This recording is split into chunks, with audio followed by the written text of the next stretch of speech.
accept Reverend Eric Page. Come and join me. Yes. Thank you. Mwah.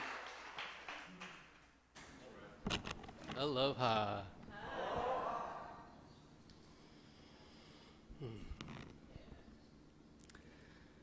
A man approached me in the park, and I began to assume. Some time ago, I'd taken the car into Hilo for service, ran a few errands, grabbed a sandwich, and headed for the solace of Reed's Bay. I sat at a picnic table to soak up some sun and enjoy the ocean view. This man, dressed in slacks and a polo shirt, walked by. "Hey, isn't it a great day?" I agreed. And the conversation in my head was running something like this. He wants money, maybe food, a ride, or something else. Slow down. Maybe he just wants a conversation. He paced for a while, and then he asked to sit at the table. He took out his lunch and he began to talk. I'm from the Midwest, where people are known to be welcoming, and I'm a friendly guy, right? Right? So I joined in, and our conversation, the real conversation, went something like this. I'm on my work break. Where are you from?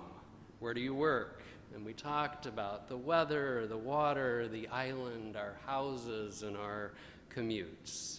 And our conversation was genuinely pleasant. I feel so grateful for this teacher who reminded me of the spirit of aloha, and the process of working with our minds to realize what's going on and who we really are. I seek to turn off the mind chatter and to be more present. Now, I do not feel perfect. This morning, we're going to talk about the idea of perfection. What do you desire? A life partner, friends, financial stability, a more united world? What does perfection look like to you? And this morning, we'll explore with these questions. Are you perfect or imperfect? Or somewhere in between?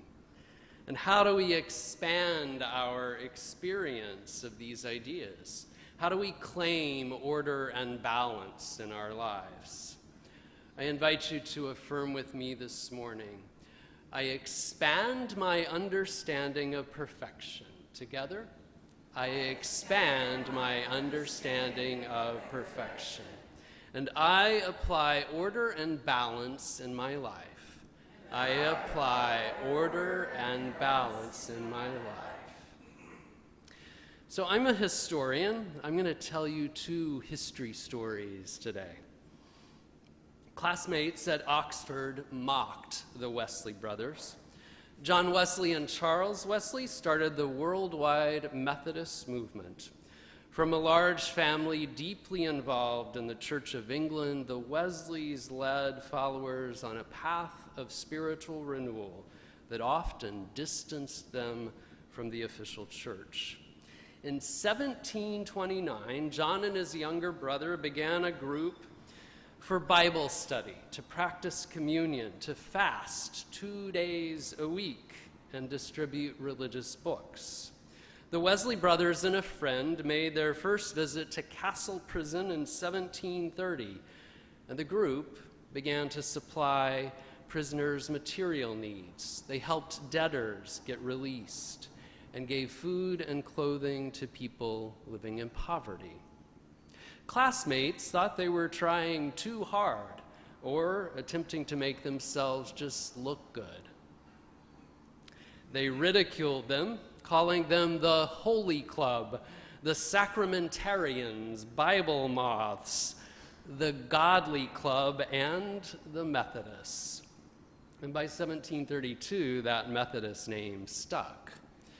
While the brothers held traditional views about sin and salvation, they came to believe in experiences with the divine, that people could gain perfection or holiness in love. John Wesley remained active in life. It said he delivered more than 44,000 sermons, sometimes multiple times a day. His brother Charles composed about 6,500 hymns.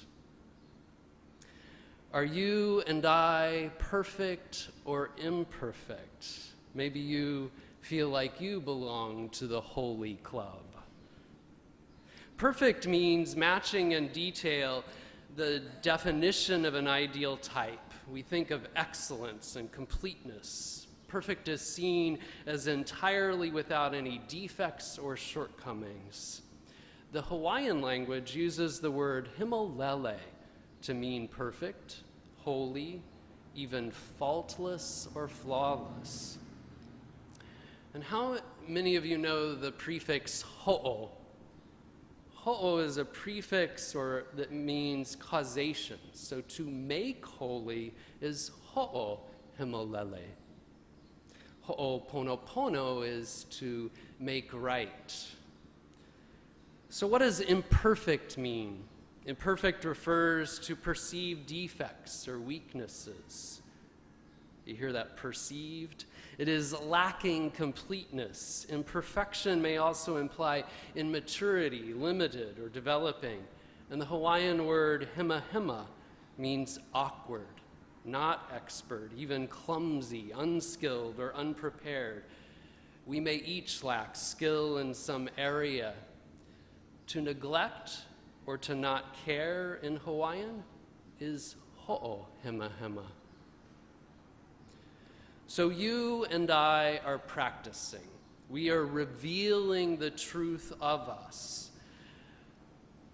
I remember that you belong to the Center for Spiritual Living, not the Center for the Holy or Holy Done. Right? You're living it out. We're expanding our experience. So let us look at some ideas from the Hebrew and Christian scriptures, Greek philosophy, and the Texas professor and prophet Brené Brown. So what is your true nature? You are the embodiment, the incarnation of spirit, a perfect creation. We're reminded of this in Scripture. God saw everything that was made, and indeed it was very good. The Hebrew and Christian Scriptures are the basis for many conventional ideas about perfection. And the texts in the Scriptures are not all gloom and doom and sin and wrath, but include examples of evolutionary thinking. God's way is called perfect. God's perfect knowledge is with people. People are also called to perfection. Be perfect, therefore, as your heavenly Father is perfect. And Jesus suggests a radical choice. If you wish to be perfect, go, sell your possessions, give the money to the poor, and you will have treasure in heaven. Then come, follow me. And warning about temptations, people are also encouraged, let us go on to perfection. Greek philosophy distinguished between the absolute and the relative. And the absolute is independent, permanent, and not subject to qualification. Spirit is absolute. Relative means partial or transient, dependent on circumstances or point of view. The relative is the space of change, seeming chaos, and where we may desire healing. And yet we can tap in to the absolute. Perfectionism, the unhealthy tendency, is part of my growth. I can say I'm a recovering neat freak. I'll share with you one example. My sister made it very clear to me decades ago when she and a friend visited my apartment. When I left the kitchen for a moment, she intentionally messed up the tablecloth and moved canisters that were sitting on the counter. I came back into the room, we resumed our conversation, and I naively moved everything back into place as she and her friend giggled. Okay, sister, I got it. Today, I'm much more aware of this impulse, what is behind it, and far less compulsive. And yet many of you know that I work in an archives where every day I'm supposed to be organizing things. In her book, The Gifts of Imperfection, Brené Brown challenges us to let go of the tendency to perfectionism. And she's not talking about spiritual perfection or perfecting in love. Though unhealthy, we may try so hard to perform, to please, and perfect. She reveals that behind it are the personal feelings of shame, judgment, and blame. To overcome the inclination, we practice being vulnerable and developing self-compassion. While the scriptures formed the ideas for people like John and Charles Wesley, Greek philosophy and the research of Brené Brown provided other perspectives on perfection. Some people cautiously suggested that Myrtle might not live long. Some of you know this story. In Kansas City, Missouri, Myrtle Fillmore started the International Unity Religious Movement with her husband, Charles. Myrtle experienced complications from probably tuberculosis and kept a medicine cabinet full of concoctions and elixirs. In 1886, after attending a lecture, she changed her thinking about the divine. In a later article, she described her healing experience in her own words. She called it a discovery. She acknowledged that she had been fearfully sick, but came to understand everything possessed the energy of life. And while she acknowledged the reality of her illness, she began affirming positive statements to the life centers of her body. She asked forgiveness. She affirmed life. She let a little prayer go up every hour that Jesus Christ would be with me and help me to think and speak only kind, loving, true words. And I am sure that he is with me because I am so peaceful and happy now. She edited the children's magazine, We Wisdom, and worked in the Unity Prayer Ministry. Myrtle Fillmore remained active and engaged for another 45 years, the rest of her life. So now let's reframe these ideas of perfection into examples for our practical use.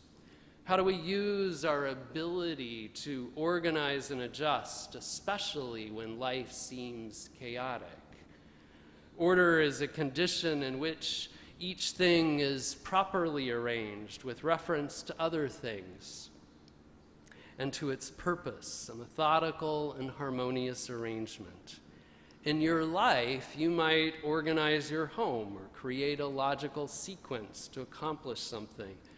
And when our ability is underdeveloped, we, of course, might be disorganized, unbalanced, or find it challenging to modify even our ideas and beliefs. Overdeveloped order will lead to being excessively thorough about our immediate environment, like the canisters on your counter, being obsessive compulsive or hyper-detailed about something. And yet, from an elevated consciousness, we use order based on ideas, truths, principles, and laws that are divine in nature. We envision ourselves living from our spiritual nature. And so we adjust with new perspectives. We understand that we link to the ideal of the absolute, not trying to please or perform for mom or for a boss or a partner, but to connect to the divine and that perfection. We balance our lives. We all experience some chaos in our lives. And maybe it's a stack of unread magazines, or the garden that looks like one giant tomato plant, or the piles on the desk. For you, it may be a relationship, a business, or the garage, that unfinished project, or the junk drawer. Who doesn't long for balance? So let's work on our mental perspectives, release what others think, the powerlessness, the scarcity, the need for certainty, anxiety, self-doubt, and the need to always be in control. And so we organize our thoughts. New Thought leaders did not believe in the customary Christian concept of original sin. They embraced the idea of spiritual perfection. Myrtle Fillmore, in fact, viewed sin as error thoughts, mistakes, shortcomings, or even the unwise use of power. She said, "We should remember that humanity is always punished by their sins, not for them." Ernest Holmes wrote, "Healing is not creating a perfect idea or a perfect body.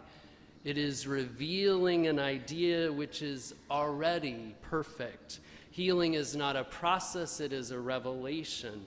And through the thought of the practitioner to the thought of the patient."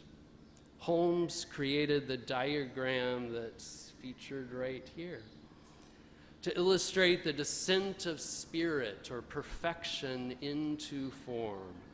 So does life feel perfect or imperfect? As we tap into the infinite, we organize our lives in the finite. We use our inherent creativity to balance life, to play and rest, to find calm and stillness and laughter, song and dance. We adjust our attitudes with gratitude and joy, intuition, trusting faith, and meaningful work. I invite you to affirm again with me, I expand my understanding of perfection. Together, I expand my understanding of perfection. I claim order and balance in my life. Claim order and balance in my life. Know that your practice is leading to a purpose. You live and move and have your very being in the one. Give thanks for your imperfections. Use your authenticity, your self-compassion, and resilience to adjust. Trust that you are moving to perfect love. You live in touch with divine perfection and move in the flow. Now go on to perfection. Namaste.